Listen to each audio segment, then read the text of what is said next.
people go on dates horse and carriage style. Tractor trailer. Husband takes me away camping for the weekend.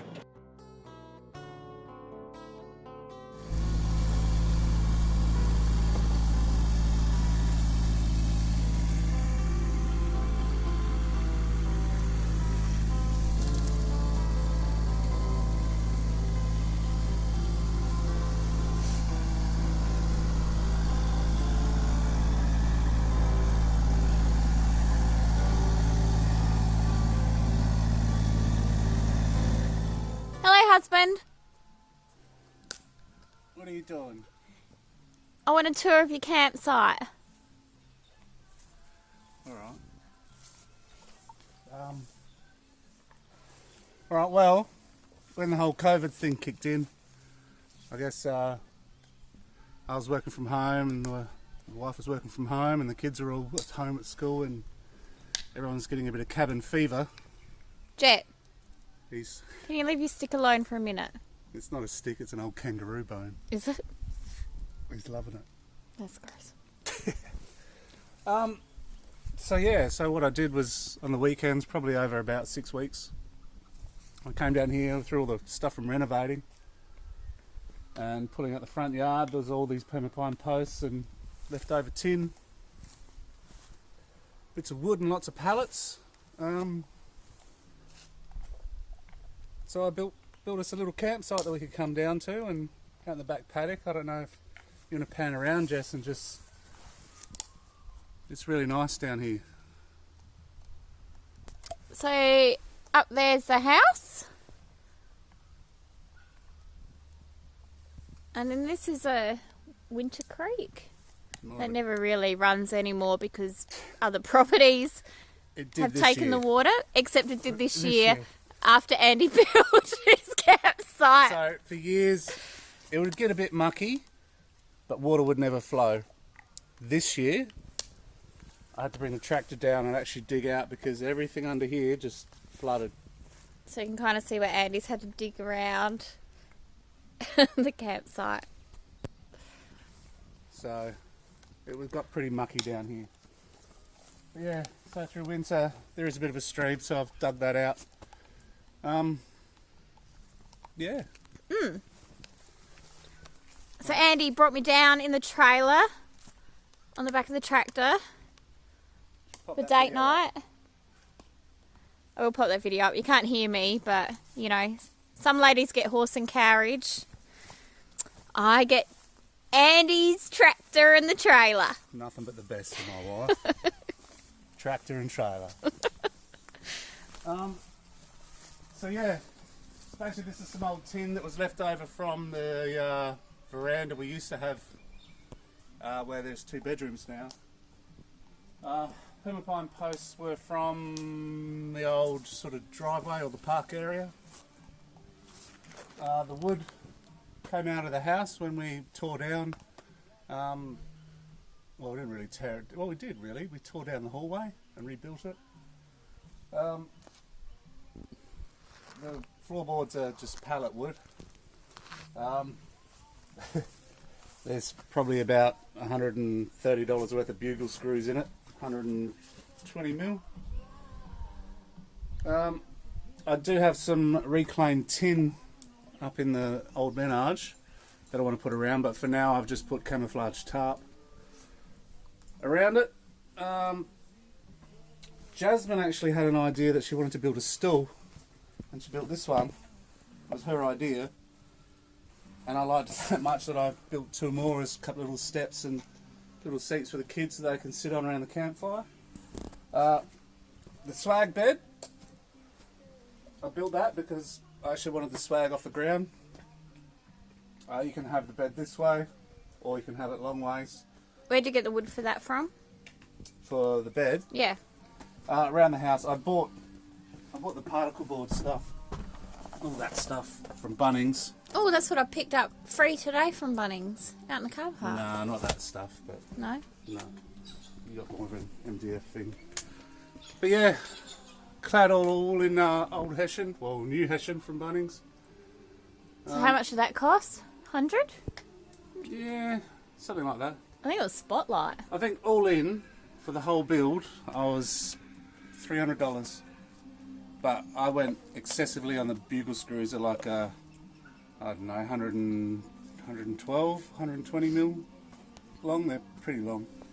And everything's tied down except the wood. That's just brad nailed down. So what have you done? Shall I go around here? Kids built a swing. I don't know if you can see that up there. But that was one little activity when we were camping down here. They put together a swing. So the last swing was made out of hose. That went over quite a steep part of the old creek and broke when, who was it? One of the kids' friends were over. Of course, it did break on one of our children, but they weren't hurt. So, you know. Tonight's the first time I've had the generator down here. Only because I think we're going to spend 2 nights, and you know, you want to watch movies on the laptop and charge your phone and edit my YouTube video. Edit a YouTube video. And try and watch a live stream in the USA, which is different time zone to us. Really? I'm always asleep. It's a problem. Yeah. So one of the things in South Australia is we're not exactly in fire season just yet. Everything's a little bit too green, but one of the deals is before we go into full-blown no more fires, you can have a comfort fire as long as it's surrounded by a ring. So I cut it on 44.5 and partly buried it and made this out of the old fence that I tore down and bent up some rebar for some hooks, and that's a little camp oven stuff. Yeah, so again, that's stuff we had lying around, so it doesn't need to cost a lot. It didn't cost us anything. Just a bit of fence post. How'd you bend those? With the tractor. Of course. There's holes in the... Whew. Won't stand there. Wet wood. There's holes in the stabilisers of the tractor, so you can literally put a bar in and just walk it around. Just made some hooks. That was a nice hot arm move there. Do you want to do that again? But, currently defrosting some chicken that we're supposed to be eating around about now, but it's still quite frozen. I forgot to get out the freezer. So these are chickens I dispatched a few weeks ago. Right. So yeah, it's probably ready. We're going to put that in this one. And I've got some herbs and stuff that we've dried and bought as well. That will add to that. This one? Yeah. So that's, you probably know what it is. Like, how much? Oh, I bought it for you, but, you know, expensive gift. I reckon it was like $10 from military. Steaks or sandwiches or chicken or hamburgers or whatever you want in there. You close it up, it just clamps it in. It's good for the morning if you want to do toasties or something like that. But, that's a good one to take away. It's so easy to pack as well. Like, yep. You can cook dinner in that, and it's light and next to nothing. The other thing that I absolutely love that Jess got underneath all this stuff. Well, that's my bread. Is that it needs a re-season, but it's been down here all winter. It's been down here a while, but I'll sort that out tonight. But you throw it over an open fire over this thing, you've got a grill on one side, a plate on the other side. It's bloody amazing. How's my bread looking? Can you just lift that? Oh, that's my eyes. It's getting there. Alright. Yeah. So I guess all in all, the plan in all of this is come out of the smoke, dear. Wind's changed direction. Oh, I'm crying. Oh, they called me dear.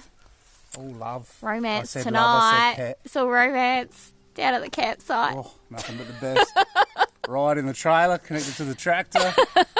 Called her dear. You're in. Pretty much has to. So yeah, I guess...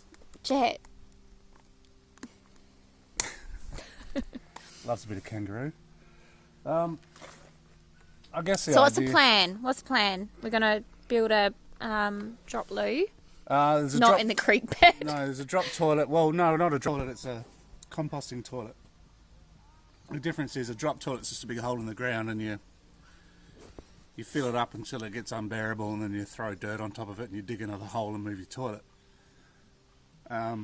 Which I don't really want to do because this is a catchment area, and I would like to have a dam around here at some point. Oh, listen. Bloody kookaburras. Kookaburra. Sorry, was I talking while you were rudely interrupting?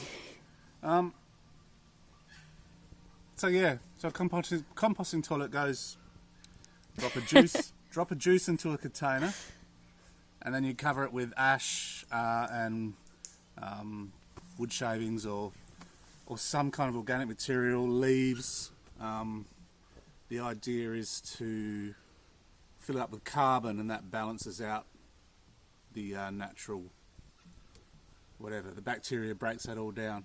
Once your bucket's full, you seal it up, you put it away for 12 months, and it becomes good compost. All the bad bacteria die out, and there's nothing but the good stuff left. You spread it on your veggies, and it's all good. So you can do a video on your composting toilet. When I build it, yeah. Who thought? At the moment, it's just around the back of the the campsite, or if you need to go up to the house, you can take a ride in the trailer. So I've just got some Riverland olive oil. So the Riverland growers started when they weren't getting good prices in our supermarkets, set up markets all around the place where you could go in your local community and buy things like nuts, oranges, fruit, blah blah blah. So every Friday they're up, or Thursday, a bit inconsistent, up in Clarendon. So in here I've got a bit of lemon myrtle, garlic, rosemary that we've dried, celery seeds that we've dried, sesame seeds. To be honest, paprika is a bit of a mix of everything. We buy it in bulk from Gaganis, and you know, a bit of this and a bit of that. So this chicken, I'll just get rid of that feather, is one I processed a few weeks ago when the kiddies were at school because I didn't want to be home for it. So I'll just flip her over. So she's a bit more cooked than what we'd planned, but I forgot to get her out today, so we had to defrost her in the pot. You know. So we had chicken the other night. The kids had it. They had homemade chicken nuggets. But did you have any? No. No. So what I did, I purposely butterflied this one so Andy and I could come down to the campfire and have it together. But, you know, defrosted on the campfire. I'm a bit worried it's going to be a bit tough now.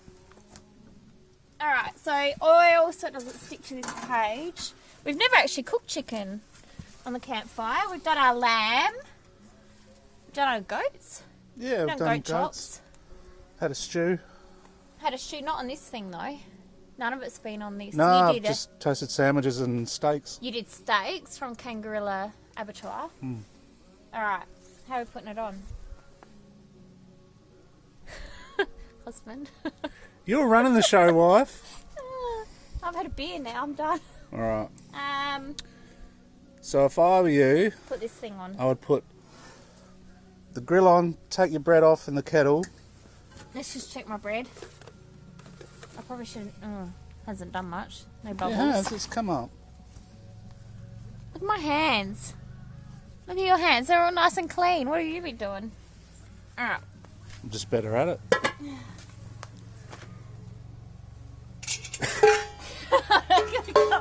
If we weren't on video, that would be a completely different conversation. No, and I had that whole conversation in my head.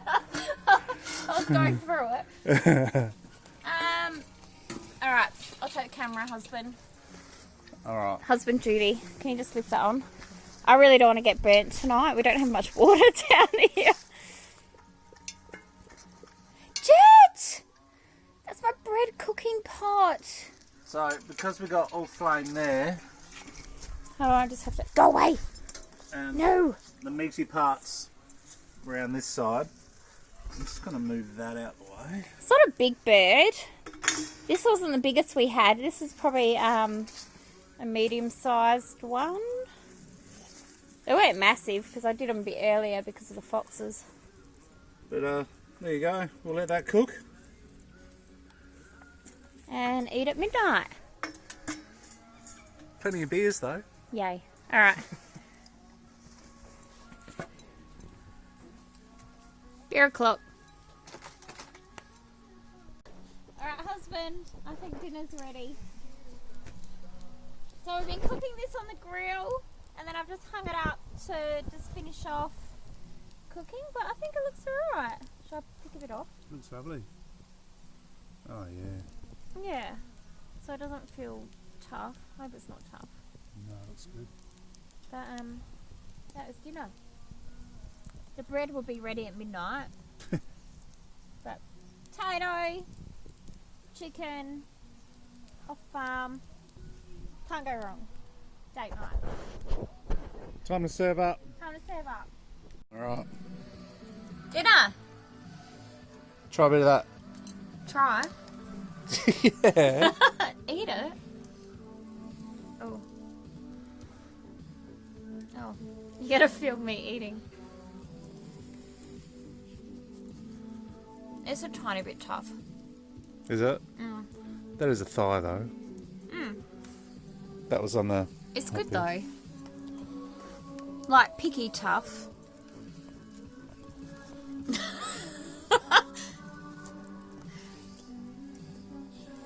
That's Jess. Jack. No, I don't think it is. I think that's just because... I haven't rested it. I think that's just because we defrosted it in the camp oven. Yeah. That hasn't been rested. But it's not... still pretty hot. It's pretty tasty though. Oh. Good job, wife. Thank you. Yeah. Cob birds, processed, raised, processed and ate on the farm. But considering we're down at the campsite, that's been cooked over a campfire, That's the best way to eat it. I'm about to smash that. I hope a little bit of what we've done here tonight resonates with you. And me.